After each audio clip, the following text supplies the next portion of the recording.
Good evening. You're listening live to the Xtreme Movie Show. I'm your host, Rob. Alongside me tonight, also from Central Florida himself, I have that Gen Z guy, Professor Pixel. Tonight, we are continuing our monthly coverage in order of the James Bond movie franchise. Tonight's movie, the most controversial, biggest and best Bond of all time, or perhaps the worst, depending on your point of view. And of course, I'm talking about Roger Moore's magnum opus. And I'm tongue-in-cheek here, but that's a part of the charm of it. And we're talking, of course, about 1977's Moonraker. Some movies, Pixel, that people would describe as Star Wars, which we'll get into in a moment as we start actually going through the film. But I want to say this. When Star Wars came out in the 70s, as we mentioned last week, just reviewing the Bond franchise up to this point, blockbusters were now the de facto thing. So you had that with Jaws, you had that with The Exorcist, you had that with some of these tentpole franchises like Star Wars. And you could argue that, as we saw at the end of The Spy Who Loved Me last month's movie, that when it said James Bond will return in the next movie, of course, it's ended up not being Moonraker. It would be For Your Eyes Only, which is a great one, actually. But this Moonraker one is everything tongue-in-cheek. It's everything dialed up to 11 that you can have in a James Bond franchise, for good or for worse. And I will go on record as saying and defending it. I think, and I can make an argument up to this point, it's got the best Bond villain.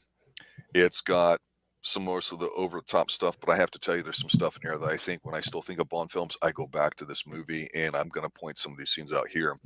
But overall, I find this film extremely watchable, extremely entertaining, and it doesn't really piss me off. And the third ending, which I typically hate in Bond films or just don't care for, I'm indifferent at this one at best. But that being said, getting up to that point, it's one of my favorite Bonds just to watch. It's pure guilty pleasure for me. So overall, I love this film a lot, and I like to defend it. But I want to hear your initial take on this, because I don't know if this is your first watch. It is my first watch. So actually getting to sit down this week and watch it, I was not sure what to expect. We had a whole conversation about what could come. Well, I was partially wrong. Actually, for the most part, I was wrong, and I am glad. I think that digging right in our old-fashioned style is to talk about the opening gambit. And it's not one that's unfamiliar to us. However, it's one without Mr. Bond, because Mr. Bond does not appear until a bit later on. The first thing that we get to see is the Moonraker space shuttle that is on loan, and it's being flown over and has been hijacked, and somehow it takes right off from the airplane that's carrying it over, and just blows it up straight away in shooting off. Pretty cool. It was very cool. I kind of laughed at it. Just a big explosion just to start us off, and then we do get a little bit of Bond being attacked by Mr. Jaws, Dolly Lover right here. I think he might be my favorite. I really love, out of all the henchmen that we've had, he's definitely a treat. But this movie, to start us out with, we have, well, air. We have Bond flying through the air. He's pushed out of the airplane by Jaws without a parachute. And because other people have been abandoning the airplane that he was on, with them all going down, we get to see some really cool action with Bond going down. He's not using any gadgets or anything. He is just wrestling with this one guy, taking his parachute, knocking him down, and then just going for his the best he can. I did expect Jaws to try to bite down on the parachute, but that didn't happen. Instead, Jaws loses his own parachute, but survives by falling into the circus. And that's apropos for this movie, because it starts off incredulously Bond rocking his big time turtleneck. It's fantastic. He's macking on the chick there on the private plane or whatever, and she looks kind of like she's about to get raped, in a half joking kind of manner. But you know how Bond is with that. She pulls a gun on him. You're like, I don't know what the story is getting here, but that could probably be a whole nother film. But I'm automatically kind of liking it because he's so chill about it, which is kind of cool. Now, we talked about how the opening gambit of the last one, to me, is the all-time best of Bond films, and I'll argue that at least up until this film. And that's with the whole skiing bit going off and the Union Jack coming out. That's just a phenomenal scene. This one's right up there with me too, because I tell you, watching a beautiful 4K restoration of it, God, this thing, despite the datedness of the clothing, it still looks so damn good. And the scenes of them jumping out, and I haven't really analyzed or researched these types of stunts because we see them now, like with the Halo jump out of one of the Mission Impossible films recently, is fucking fantastic. But this one here, going, oh my God, he doesn't have it. You get the sensation that they're falling. You get the bit with him wrestling it from Jaws. This is good shit, and it's like, how the hell do you get out of it? He puts his hands on his hips, dive down. And you're like, this is just mesmerizing to me as a kid watching it. But when Jaws does fall down in the circus, I'm like, oh no. And then the song is rather subdued, and even though it's Shirley Bassey, who's always fantastic, It's not great. It's not, but it's not bad. But I've noticed the theme songs from this point on get very like sentimentally and soft, which isn't bad. It's just different, and so there's a lot of information about the whole song and how it came to be and all that too. And so it wasn't exactly a masterpiece of production. So we'll kind of skip on that too. But we get of course, women dancing around in obscure blue smoke and orange smoke, and that's kind of nice. But I do like how Bond here is very straight laced, and they go through the whole thing about this being hijacked. And to give this some kind of context, down here in Central Florida, of course, you weren't even a twinkle in your mom's eye yet at this point. But as a kid, my number one dream was always to be an astronaut. And so the whole space race thing in Florida, which was the reason Pine Hills, the palace that I'm broadcasting live from here in Central Florida, just west of Orlando, Florida, grew up because of space and all that too. Some of the big companies down here. And it was just an interesting time to be here because there was an enthusiasm, energy about the unknown, which we did see in the last movie. That idea of being explored, or actually you could argue back with Scaramanga and the whole energy crisis, the solar bit, that was new. World, and then we had the new worlds with the oceans. Now we have outer space, and that's because of Star Wars. So I don't have a problem with the fact that they skipped over to do this. Not a gadgets guy, but we're going to have to go investigate this industrialist Hugo Drax because he's got all these corporations around the world. And as a youngster watching this, this really was like, okay, what's Bond doing? I don't know, but the girls are beautiful and the set pieces are cool. As an adult, I'm going, oh, this is pretty badass. And the more you watch it and you see how everything fits, you're like, this is pretty damn good, especially for a very long Bond film to me, well over 2 hours. It feels like it's 3. But we see him flying over the estate being in a helicopter with Mrs. Dufro or whatever her name is. And she's just very, very charming. And Bond's kind of like, God, this guy's got a shit ton of money.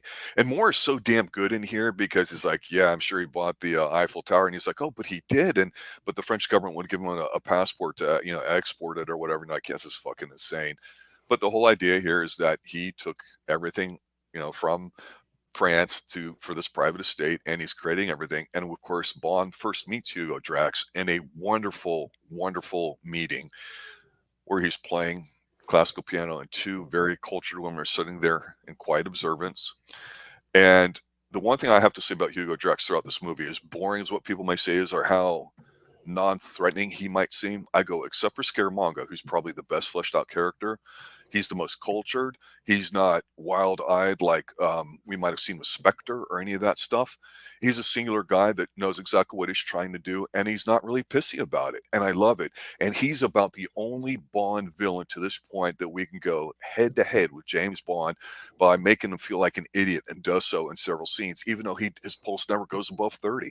It's friggin' incredible. It's insane. Watching this, I'm hypnotized by just how lush the sets are here, and the framing of the shots and the suits is absolutely stunning. It's incredible. When he goes to feed his 2 Dobermans the piece of meat and then snaps his fingers, and then they do it, and the back and forth with him and Bond and the dialogue, it's a question of, in the scene, who's in charge. It's phenomenal. We know that the butler dude with the mustache is going to be a bad guy, right? So Yeah. that when Jack or Hugo Drax just sits down and tells him about afternoon tea and says, "May I press you to a cucumber sandwich?" I thought Bond's dead. This is the best Bond villain ever. It's phenomenal. The harpsichords in the background. It's just absolutely tremendous. And to this day, watching it, it never gets old, dumbfounding. This is the kind of stuff that when you have a James Bond action fantasy like this, you need to have in there. Spend a little time on the culture of the country that we're talking about. Flesh it out. Show us stuff that us mere mortals never get a chance to do, like be inside this 50,000 square foot palace or whatever like that. I want to believe that we're there.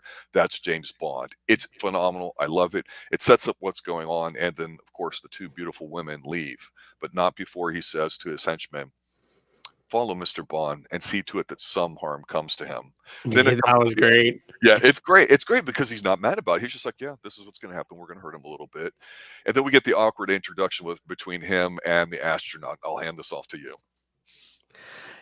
Yes, yes. Well, when we get to meet Mr. Drax and we move on from there, we get to see Dr. Holly Goodhead.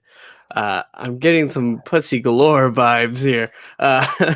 It seems Holly Goodhead almost sounds more vulgar to me because Pussy Galore is so in your face. We understand it so much that we don't think about it. But Holly Goodhead, that just seems just a little bit more street vulgar. I don't Yeah, have a problem with it, but it's certainly dated by today's standards. yes. So Holly Goodhead, she is definitely she's our Bond girl for the evening. And with her being there, I don't know how to feel. We had a conversation in the last one about the female characters, especially in Connery's run, not being their own. They had to mess up for Bond to fix their problems and all that. We don't have that with Holly Goodhead, because Holly Goodhead is showing Bond around. She's a doctor, which surprises Bond a little bit. But they go ahead, and the first thing they do, well, look he, at he looks at her and he's like, "Really?" And that's really? Roger Moore's thing, really, really, really. I mean, he's so damn good at just delivering all the message you need, and with that too, and the way he stares at her while she's talking him down because she's Yep, very independent. This is a different woman by all means. You're absolutely correct. indeed. And so our first major threat to Mr. Bond is while Holly Goodhead is showing him the centrifuge chamber, which is going to basically give him the G-forces that he would need to, survive going into space, to have him experience that. But the machine can go up to, what was it, 100 Gs, something ridiculous. Past the death-defying G-force that's out Yeah, there. yeah. And so with that, she has to leave for a moment while the technician is setting it up. And that's when the assistant of Drax just steps on in, comes on in, and he whispers something. The guy goes away, and let's go ahead and see how far Bond can go. And he just speeds through. I'll admit, I was getting a little dizzy there for a second. Let me add this to the scene. Go ahead. First of all, the set piece is remarkable. It's so simple and basic that all we do is focus. We're not distracted by anything in the background. It fits with what they're doing because, here we have Hugo Drax letting him investigate everything. He's giving him open reins, so much so that, he's getting monitored. But I have to say this. I feel that when he meets Goodhead, I'm like you. I'm not sure how to feel about it. It's different, and I don't mind that. But I feel like we're going very slow and deliberate, which I don't mind either. It doesn't have to be an action film because I like the spy caper part to this. Now, this is going to sound probably like I'm defending the film when I say this, and that's fine. Roger Moore is not going to be doing the kind of stunts that we might see in later Bond films or whatever. So, is this really something that makes you go, "Ooh, the shark's going to eat him," or make you really scared? No. But for some reason, the way this is filmed to me, it's kind of dark and sinister. Like there's several things in this movie, as goofy as this movie is, I thought this was done well, and him actually, when he kind of like is passing out, remembers how to use his wrist rocket to blow it up, and she comes out. When he doesn't say anything to her because he's disoriented, coming out, looking at her, and he kind of shoves her away and doesn't say anything. That's phenomenal acting. This is a nice dark scene. This gives Drax and his henchmen, positive vibes to me. Like, hey, fuck, they're doing it good. Or at least that's how I took it. No, I think you're absolutely right. with how Bond is in that moment, I thought he was a little pissed at her as well. I thought he was like, well, she must be in on it. And getting to survive that, no, that's very good. But then we have Bond going from there to go ahead and locate some of the other information that he is sent to acquire on the Moonraker. As Drax, and I don't think we actually talked about it when Drax and Bond met, and the first thing is like, well, you've gone ahead and lost one of my shuttles, Mr. Bond. I don't take it that you're going to. I don't think apology is going to make up for that. But the British government and him do not have the best relationship at this point. And with the simple way that he acts, it somehow is also very clear that he is the bad guy. He's in charge. But he's not maniacal. He's not a one-note guy that's just barking really loud and talking about whoever. He's not. The point is you don't know what he's up to. And so we have that unknown. That's what makes it great. So how Bond goes ahead and gets what's hiding in the corner in the safe is by seducing the pilot, which actually brought him here. And Roger Moore in this story, he is getting the girl. Is slaying it. He is slaying. So with the personal pilot of Drax, she goes ahead and pretty much agrees to point out where the safe is, where he can go ahead and get these blueprints for a glass vial specifically made in Venice. And sadly, this beautiful woman, if I had made the thumbnail, she would have been on it. She sadly does not get to last much longer. After Bond leaves, Drax goes ahead and says that I know you're fired. And that's when she's walking towards near the golf cart, and she looks back, and the dogs are there. The dogs are ready. And there was that scene that we saw just like 10 minutes before. Drax went ahead and laid out meat in front of his hounds. Yeah. And this is a great scene. They did not go for it until Drax gave the command. And it's the same thing here. Only this time the meat runs. And sadly, the meat runs. This time she got. But well, Corinne before, that's the name of the pilot. Yes. Gorgeous, beautiful woman in a very French sort of way, without seeming like she seems like a happy person. She doesn't seem like a ditz, right? Yep. And her and Bond did have a moment, and I think he just paid attention to her, so it's not like he forced her or anything. No. So it he's makes not sense Sean Connery. Exactly. So this whole scene, though, the way it is, Bond comes to say his goodbye or whatever, and so we see him, so he's gone. So we're like, okay, why is the scene continuing? But the great thing here is that, again, we have a British thing. We're going pheasant hunting, right? So he Drax is all dressed up, and it's only the second time we see him, and he's very calm, he's very whatever, and this is just like perfect Roger Moore. I know we've said there's a lot of interesting things that we could call from his movies as far as scenes, but to me this is up there with one. They got the houndstooth jackets on, it's middle of the day, and it's like, Mr. Bond, please take my gun. And one may pass over, and he's like, well, I'm down on your class. So again, he's rocking the great little jacket and everything too. And we see two gorgeous, beautiful women in their classic British outfits too, watching. And again, so a pair of beautiful women, and now another pair of beautiful women. And so, the hunt's finishing up or whatever like that. And we see where a guy's taking his rifle and climbing up a tree. And one thing always bugged me as a kid is I go, did Bond know he shot this guy? Or I mean, I'm sure he did, but I don't think what he had would work at the distance, that we're led to believe that's there because it's, a pheasant gun. Maybe a gun enthusiast here in chat will let me know. But I always thought that maybe he just did this to kind of show up Drax, but Drax couldn't let on that he knew he sent a sniper after him, because Drax isn't fucking around. He's gonna have Bond whacked, and he's like, Mr. Bond, it looks like you missed. And he's like, did I? And he's so straight faced about it. And I'm like, this is the type of witty verbal thing that's not too campy that you expect to have Roger Moore do. In other words, not physically extricate himself from a situation. So he goes to leave, and then again we see Mr. Four come out here, and he sticks the dogs on her, and this is dark because she's running through the woods and there's some whatever. But you know what? It's a perfect, beautiful transition into Venice. And I have to tell you, certain things you have to have in a Bond movie. Skiing, which unfortunately this movie doesn't have, otherwise it's A++. You have to have Venice for it to be a Bond movie to me. This, for some reason, I've been to Venice. I know that a lot of people who have.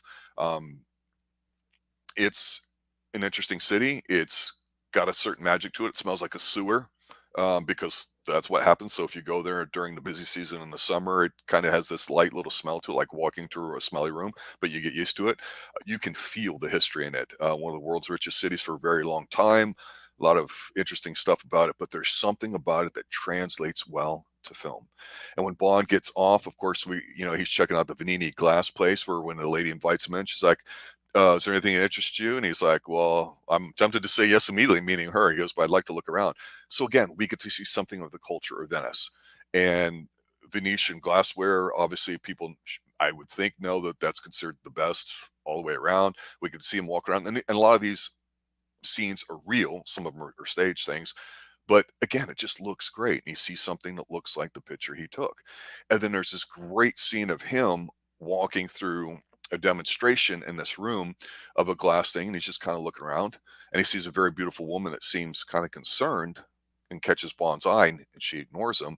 But then he sees another side too. As he's going through a little back alley, he sees, of course, Holly Goodhead walking around, who he follows, charms, and is like, hey, nice meeting you here. How about we do lunch? And she just blows him off or whatever. And then we get the gondola scene. So let me pause here and let you catch up and take off with it. This looks so good. The buildings and all. This is what Venice looks like. This is how it should be filmed. Yeah, no, I agree. Venice is definitely one of those places that I would like to see one day. It's on the short list for anybody, I think. Exactly. Who doesn't want to go to a city where you can just boat your way around? It's romantic in that classic sense of the word. Indeed. What city has all these mini islands surrounded by water that you have to get around that way? It's phenomenal. Yep. And sorry, I was just picturing what happens, and I can't believe that you are you saying that you enjoy everything in Venice? You enjoy everything in Venice. It's expensive. And no. I mean, in this movie. You just go on, sir. I'll pipe in. Right now, I'm in love with it. All right. Yes. He ends up going through the canals after going ahead and seeing Holly Goodhead. And quickly, he is being chased. And so his poor... what was his name? Oh, I had it in my mind. It was like I remember Franco, poor Franco. Franco ends up getting shot. And oh my gosh, I love the opening because there's this coffin. It's supposed to be like a funeral. It makes zero sense. Wow. Yes. But there's this coffin floating. It opens up. This guy goes ahead, pulls out a shotgun, and starts shooting. Bond is able to get it. Franco dies, but Bond is able to shoot back, and the guy ends up falling into the coffin. That boat goes to a bridge, and they don't realize that they can't make it, and the coffin gets knocked off and sinks into the water. Yeah. But Bond, he is able to turn his gondola into a super gondola and a wheel pops out. It starts inflating on the bottom as he's able to get away from the rest, uh, and finally it goes ahead and gets some wheels, and he drives it up onto the land. I can't believe you love this scene. I love it. I love it with all my heart. It's one So of the best bad. scenes in the whole Bond It's franchise. funny, but it's so bad. You know, here's the thing. This is British humor, and they upped it here, and we've seen a little bit because we get the guy drinking liquor, and we saw this in the last film on the beach, where when the remember how when he had the Lotus and it came up on the beach and they drove away at the end of that little sequence. Same thing happens here. It's the same actor. It's the same dude. And we get, of course, what really pissed people off this movie and thinks it's a joke because they want to take it seriously. And by now, if you haven't realized you cannot take Bond films up to at this point seriously, that's on you as a watcher if you watch them all in order, because they've definitely had their arcs with where they're going. And so to me, even though there's some dark stuff in here, I can understand it when the pigeon does the double take and the dog puts the little paw over his eye. That really infuriates people. You know what? They went there. And I'm okay that they did it. You know why? Because they fully committed to it. And again, even the bad guys, driving off in the boat. When you look at the background and you see the other little islands there, they're real close there to the main square there. That is like, it's still some of the best shots on film of Venice. I mean, I'm serious. To really appreciate and feel what it's like to be there, they do a great job. And oh my God, it's so hard to explain how like Venice or a place can take over at what you're thinking. But when you're like going through the Grand Canal and you don't know what that is, and that's the main one where most of the romantic rides go through, that's, you don't have to know that that exists to look at it and go, hey, that's kind of cool. Oh, wait a minute, there's a city out there that has nothing but water for ways to get around too. And if you're familiar with it, you realize Venice just isn't the city on an island. There's a bunch of little islands around there. Murano, which is the one in the background that has the glasses. But then the main place that you see that pull away shot, that's the name of the main place that you take a little walking tour, and it takes you all the way there. And so that's the Piazza San Marco that all this happens that he pulls up into. That is the place you end up going to see if you're in Venice. I mean, you can see the grotto, you can see this, you can see that. You're gonna see that. That is like Times Square, but this is like for the world. This is one of those few places in your life, if you're going to be a world traveler, you're gonna see. So what do they do in a Bond movie? They give it to you, the average person like you and me that's a viewer that just may not get a chance to see something like it. They give it to you, and it's timeless. That's what's so great about it. The Basilica, the church there, the plaza, everything about it, all the shops that are all around there that we, of course, would revisit later on with Daniel Craig. It's all here. And I got to say, we'll probably at some point start talking about, hey, you know what? In the World Is Not Enough, the boat chase scene on River Thames, which they give you is great, probably was inspired by this. Oh, hey, the James Bond stuff in his first movie there, Casino Royale, when they're in Venice, it's a lot like this. So that's yet to come. But that's why, even though this scene's kind of goofy, to your point, it really is a template for what would come in later Bond films. I see what you're saying. I do. However, we should go ahead and discuss. I didn't mean to just. I'm sorry. I just love it. I'm sorry, Rob. You just splooged all over. We need to clean it up and get back to business. We should. But no. It's a funny scene. It's definitely a funny scene. I can't fathom you liking it. when you get real campy, what do you have to do to magnify? You have to go the opposite direction and get real serious, which is what happens here. So take it away. Yes. So that night, Bond returns to the factory, and he's able to find that behind the secret door number 3, there is a biological laboratory, and there are these glass jars that he's able to go ahead and take a look at. He sees people working on, and at one point he steps in, he moves it on over a little bit, and that's when the men come back. Bond quickly, he goes ahead, cuts himself off into another room, and the men accidentally get one of these glass containers out and open, and it ends up killing them. Bond is alive because the room seals itself. Biohazard. Yeah. Heard about that a lot Yeah. lately. Yeah, well, yeah, think about it. But it seems to be harmless to plants and animals, which that is interesting. But it's a human killer. So dealing with that, it's not the end. No, because we get to see Chang. Who's Chang? Chang is, like we said, he's Drax's little assistant. Was trying to kill Bond before. Well, he's back. And they end up finding their way cross up a building up into the clock tower. And But it's the glass place that he saw the blonde lady checking him out when he met Miss Holly Goodhead. So they yes, started coming through here, and now they're finishing up their time in Venice here. I like that. That's good storytelling. yeah, you have to wrap it up.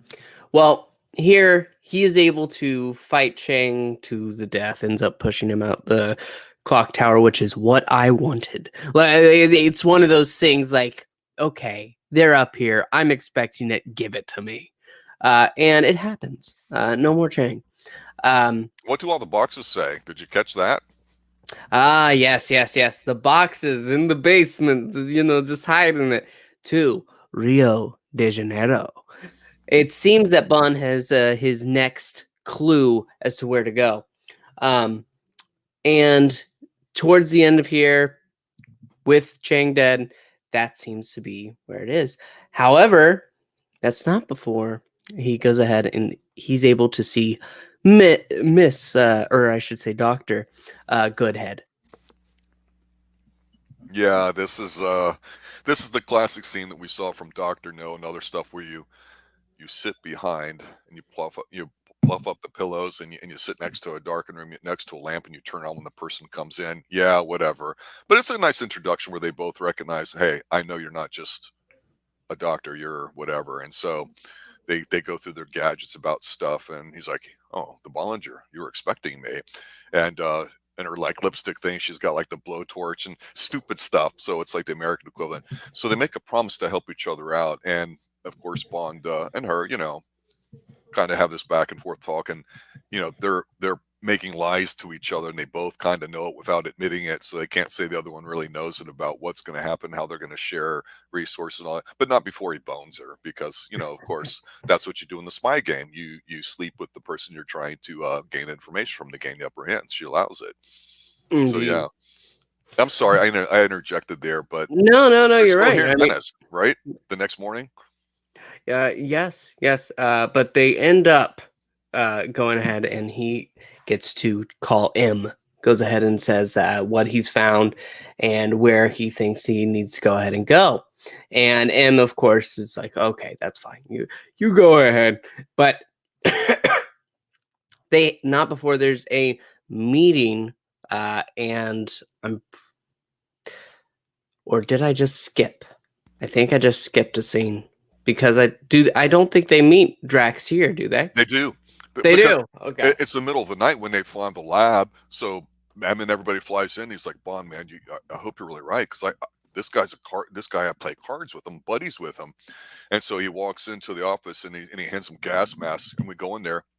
Room is completely set up like it's Hugo Drax's, a personal room of his. And he's like, I don't really understand what's going on here, guys. I just don't understand your British sense of humor and all that too. But he does give them a sample of the medicine, saying, exercise extreme caution, and all that too, so they can look at it. So Braun does look like a complete idiot, and he basically tells his boss, "All right, I'm gonna run off to Rio." But Rio de Janeiro. Drax is the man. He has this done. Again, his pulse rate hasn't come up. He's wearing a great suit with this nice French cuffs. I mean, the dude's rocking it. He's somebody that we haven't seen that much of, but his impressions on here. But his tone perks up mildly when he says, "Well, oh yes, if he's available, get him." And of course, then we see Jaws going through the airport. This is kind of cool in a goofy sort of way. Yeah, no, straight to the metal detector and big old grin. Well, take us to Rio there, sir. Yes, to Rio, where Bond is able to once again meet up with Dr. Goodhead. There is this is my favorite scene. Like the I know you like the gondolas. That's okay. I liked the airplane, but it's something about Jaws in the air, because we're dealing with cable cars, because they're taking the cable car high up above the city, and who is there to meet them but Jaws, who ends up climbing his way down like a monkey. Let's just pause for a moment before we get to that, because I think it's a highlight too. Because again, we're in a totally different country and culture, and like this man with the golden gun, we see Bond being watched by somebody that ends up being his contact, who of course he sleeps with, and of course they're during their festival down there. And what happens is all the poor areas of Brazil, their towns make floats and then they put them in a big thing, and so there's a great variety of it. So you can't ignore it. It's a cultural thing. It's big and it's huge, and there's a lot of stock footage, I guess, if you want to call it, curated for this. It wasn't necessarily just all actors and stuff. You can even see some stuff in the background, some of these shots here. But after, of course, Bond bones, his contact or whatever, she Manuela. shows them, a place and all that too. And this is kind of a neat scene, even though it's kind of stupid and campy with Jaws being so big. The fact that we see the giant above all the other floats and all that, this head kind of chasing, we know that that's Jaws because it makes sense. And of course, Jaws almost kills the contact and all that too. And it's at night. But this kind of moves at a brisk pace. But again, if you're in Rio de Janeiro, whatever Bond's doing to get all around or whatever like that, what defines Rio? It's was it the Virgin Mary statue there, the cable cars and all that. Everything gets set up for what defines what Rio kind of is in the eyes of a lot of people too. And so even though some of the back scenes here look a little because they're behind the ground, I absolutely love the whole cable car thing. Just zooming in on stuff here, you get a shot of him walking to meet Miss Goodhead on there too, and you get to see the entire expanse of the city. And you're never going to see this until you get the internet 20-30 years later and all that. And that's the scene's just phenomenal, and this is what Bond movies can do very well, to make you feel like you're there. So I agree with the whole cable car scene with Jaws. It's silly, them jumping from one cable car to the other and jumping, but it works. I don't know Yes. how or why it does, because it's kind of tacky looking, and I wish it could almost be like upgraded by like with today's standards. But I like it too. I think you're absolutely right. Yes. But we should also go ahead and say that Jaws does not end up. He ends up making it, but he doesn't get what he wanted. But he got what he needed. He ends up crashing down to Earth, and this man cannot die. He cannot die. Of all the henchmen, they've all perished, but Jaws, you just can't get rid of him. He falls to Earth from the cable car, and afterwards, he is rescued by a beautiful, beautiful woman. She's very small and she's blonde, and She's very stacked. she's very stacked. And it Big is the tails and love glasses. story to end all love stories. This is the best one. I'm sorry, On Her Majesty's Secret Service. You can't beat it. The look of love between these two is amazing. It's so cheesy. Yes. But the action, there's a lot of action in this one. Like Yeah. it goes throughout the city. And that contact that we mentioned earlier was actually in on the fight before. Yeah. But it ends up This is going the 7-Up Seiko and Marlboro scene of the action part here, where they get taken out or whatever too. And I have to admit that Bond wearing the oh god, what the hell are it called? It's the ponchos and all that too, going to a training facility that the British have set up there, kind of popped me. I'm just laughing so hard, so much yeah. at this movie at this point. And at least there's no J.W. Pepper. No, but when we see the exploding bolos, that's cute. But as he goes to meet his boss here and get an update on what's going on, I'm feeling like the movie's about ending. But we see some of the guys practicing in the back of this old sacred church. um, with a laser weapon in hand. And of course, Bond knows everything about orchids, which are an incredible flower, and they point to a map. And then, of course, then they zoom in, so he's going there, and you're like, fuck, this is pretty cool. But here's the thing, we still have almost an hour to go in this film, and I feel like it's almost ending at this point. I don't have Yeah. a problem with it, but that's just the vibe that I get. Yeah. So Rio seems to be it is the place of Rio is the place of our uh operation at this point. And it ends up with Bond going across the river. He has another boat. I don't know how to feel about two boats. It's an unnecessarily long boat chase that doesn't need to be there. The only purpose it You serves know is how for I Bond feel to hang about glide in that. deeper, and for Jaws to fall off the boat over some really stunning waterfall shots and not die. And not die, because you cannot kill him. He must live for Dolly, okay? But yes, Bond is able to make his way through the jungle, and he's able to notice a temple, and there is a girl there that goes ahead, leads him to it, and then through it, and inside. Yes, there's this beautiful woman. But then there's another beautiful woman and another beautiful woman. But the beautiful And woman that spots him first is the one from the Venini glass place in Venice. And then the other ones he yes. spots are the women that we've seen already. And this is one of my favorite set pieces in all of them. I know this is probably dated looking by today's standards. The women are stunning. They're gorgeous. They're all wearing a symbol of the Drax Industries thing that keeps them up there. They're all natural beauties, not enhanced in any way whatsoever. And they all seem to be, in today's words and parlance, multicultural and highly diverse. Because we've got almost a female of every single type of ethnicity and race on the planet showing up here. Some we haven't seen, some we have. This is tremendous. And Bond's looking around like, fuck, I'm in heaven. What's going on here? This And is then just incredible. yes, but then we get to see the men later on. But anyway, yeah, no, he gets to have a little animal fight here. He gets to fight a snake. And he ends up surviving. But Jaws ends up capturing him, and he is pretty much done. And he is put alongside Dr. Holly Goodhead, inside the bay, where the space shuttle will take off to go ahead and incinerate them, as all the Moonrakers, because there are multiple of them now, are going to go off.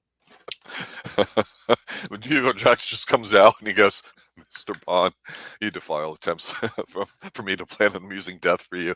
I mean, this guy's had like 10 lines and they're all perfect. This guy's awesome. Go ahead. I'm sorry.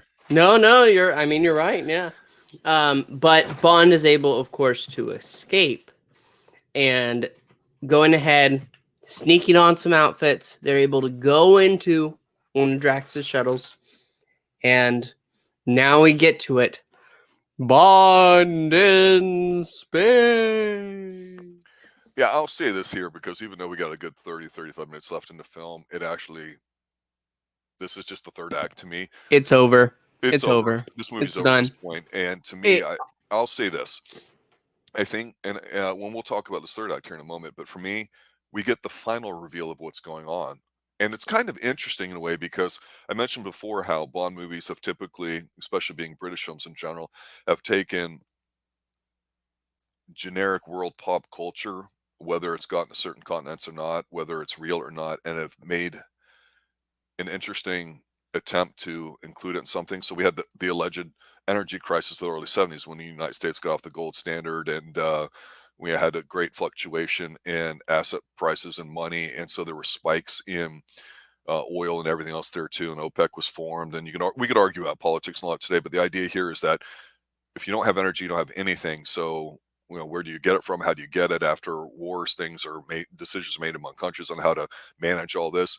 And one of the key things there too, even though we talked about water in the last film, about how that's 70% of the United States, or of the world, and the United States was key in trying to discover it. It was untapped territory, even though we saw some of it in Thunderball.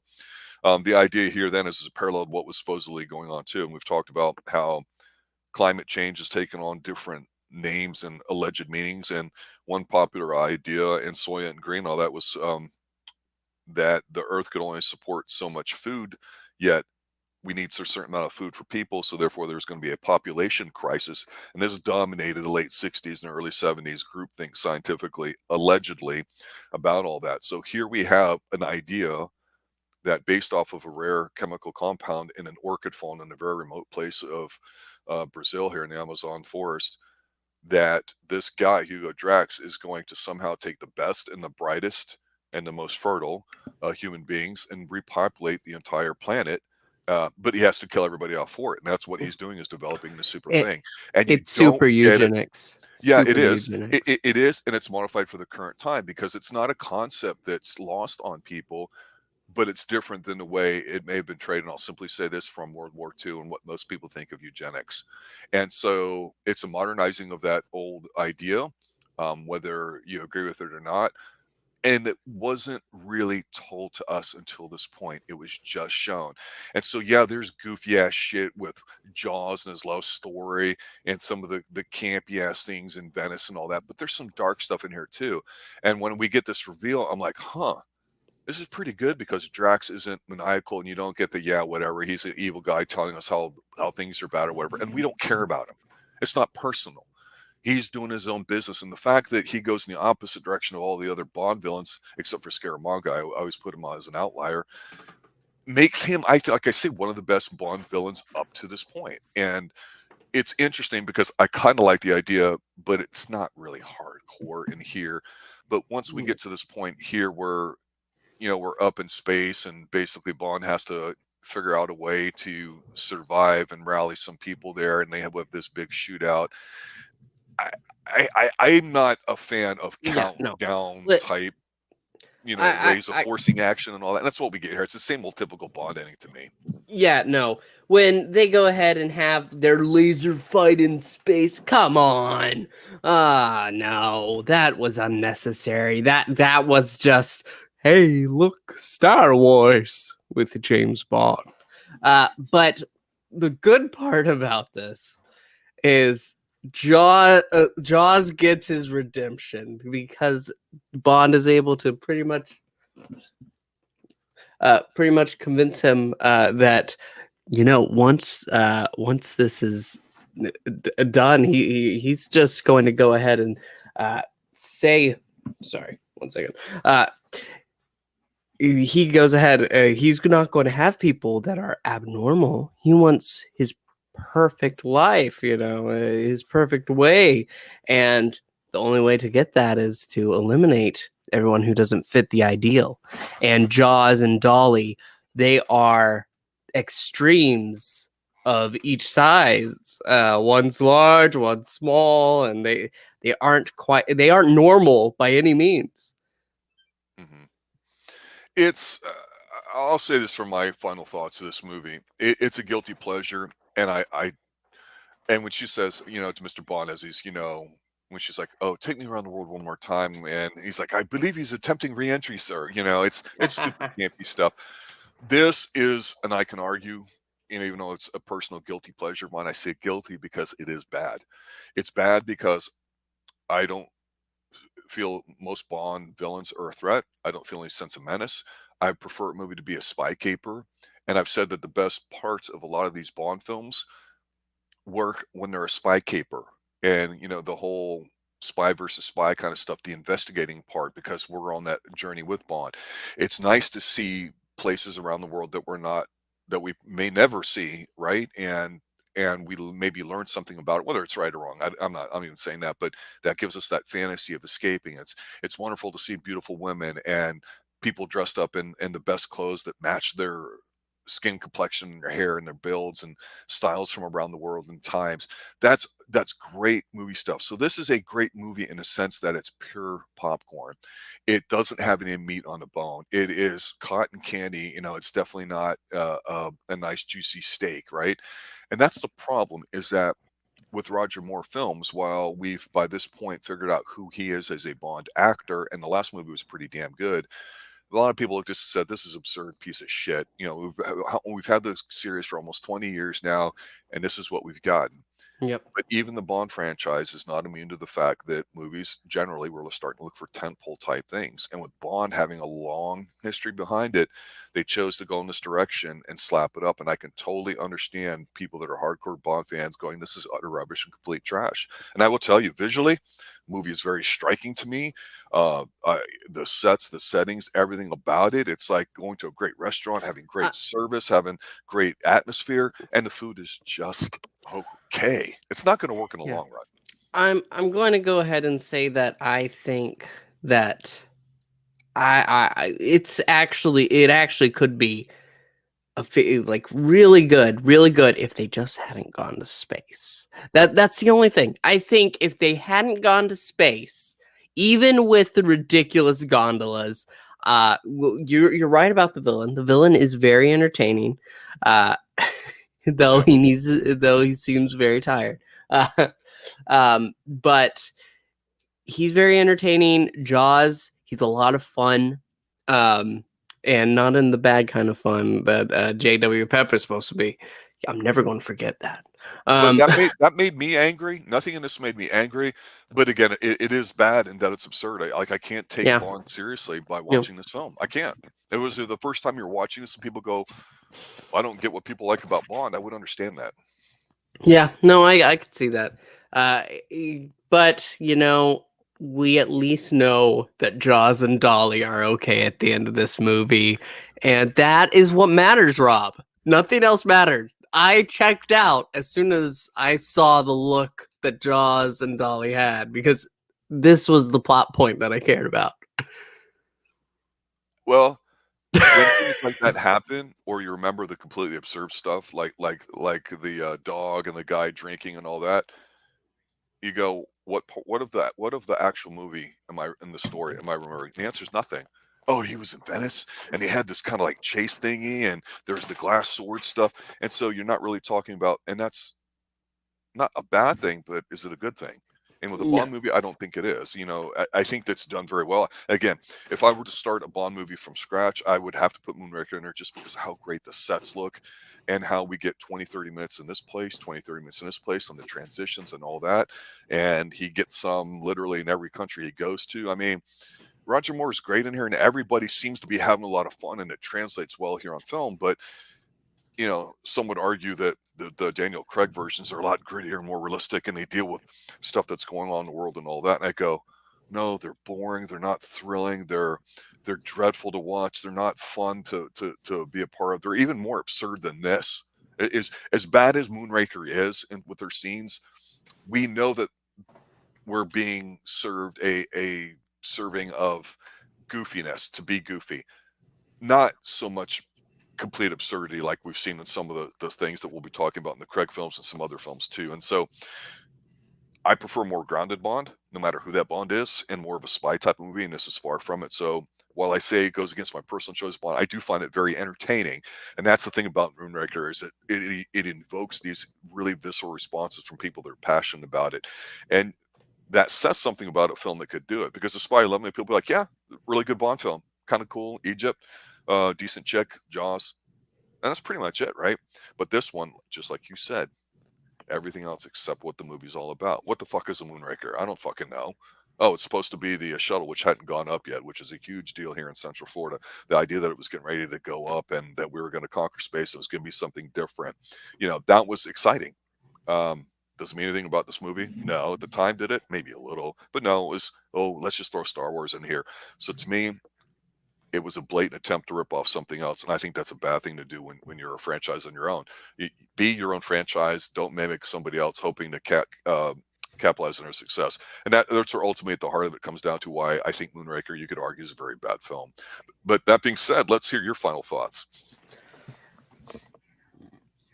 Well, overall, I think that this was a lot of fun. There was a lot of fun to be had. It's just very sad to see the same trend. You get towards the end and you just need to check out because there's really nothing for you here. Great setup, enjoyable characters, and then it just all sort of falls flat. I mean, we got to see the bad guy float off into space and die, but you know, that didn't give anything to me. I was done. And I would say that I don't think it's the worst that we've seen. I really don't. But it's certainly not the best. I will say this.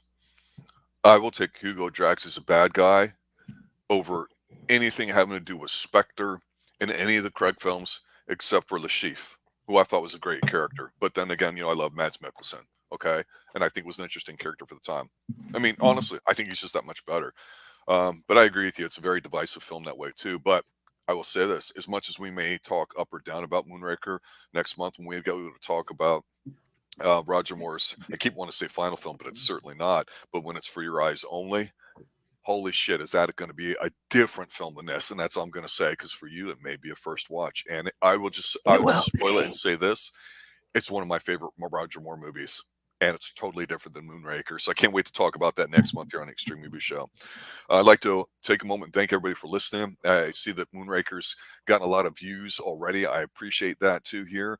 We're getting ready to go live and talk about Outlaw of Gore, the sequel to Gore, featuring Jack Palance and a bunch of weird hats. And of course, it's a canon classic. So join us, Professor Pixel and I, next month when we go ahead and continue our review of the Braun franchise going in order. After Moonraker, of course, will be For Your Eyes Only with that wonderful Sheena Easton song too. And it's going to be an awesome thing to watch and discuss here in December. We're going to go to Greece, among many other places too. And maybe, just maybe if we're lucky, Pixel, they'll be skiing.